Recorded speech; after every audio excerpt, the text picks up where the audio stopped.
Well, I happen to have another design of a landscape here. It maybe isn't as free as the landscapes that you have tried to paint, but it goes along with the blending style that Barbara and I are talking about, of which I'll show you later. But once again, let's look at the elements of the things that you have learned. And in this case, let's go for contrast again. Let's see how dark the foreground is and how light the background is. What that does is it brings you the foreground forward, close to you, and it puts that background way at a distance.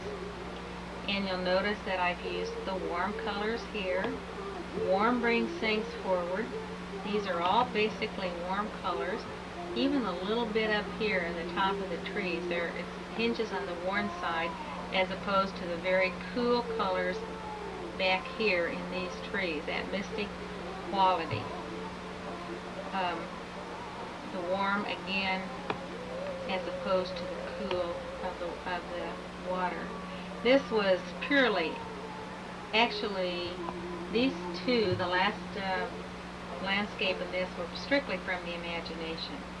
They were just created out of the imagination. So I could play with design, I could play with distance, I could do anything I wanted. I tried to make the center of interest right in here, and even including this a little bit because of the bird. I drew the eye down to the little bird because of the light in that case.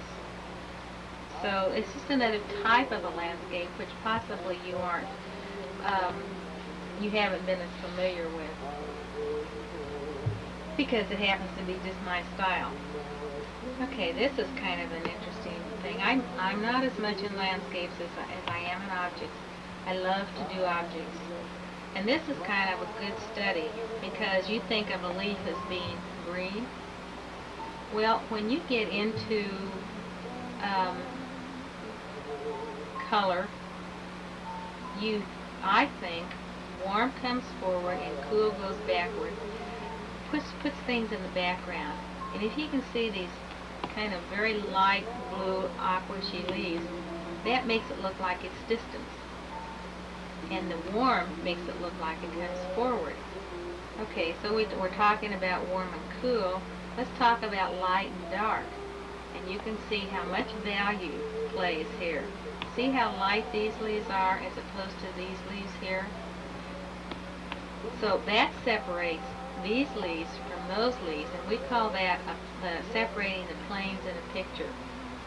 It makes some leaves come forward and some leaves look like they go in a different space in the picture, a space that goes, or leaf that goes back into the picture. So in other words, it's the separation of the planes. Then we go back to warm and cool. And remember I said I really like to teach warm and cool because I think that's probably the hardest thing to learn. Within this leaf, I have warm and cool. I've used complementary colors. When you talk about colors, you think the color, the missing primary. Well, I have a green, which consists of blue and yellow here. Then I use a missing primary, which is red, in the same leaf. And what that does, it makes that go back and this come forward, as does the light and the dark. So not only are we talking about the whole picture, we're talking, when it comes to warm and cool and light and dark, but we're talking about each little leaf as having each individual warm and cool and light and dark. And this is not an easy thing to work with. You have to kind of think about it when you're doing it. Then we look at texture, and you can see the texture that are on the leaves, and you have to work with it. You have to look at the object and say, now how can I get that texture? I have to look at the object in my position and say, how can I teach that to my students? And that isn't an easy thing to do because everything has to be thought out. Then you go down to the pot. We also have texture. We have obviously a red pot, which is warm, which means on some part of this pot we need a cool color. In this case, I've chosen a purple. So you can see a little bit of the purple there.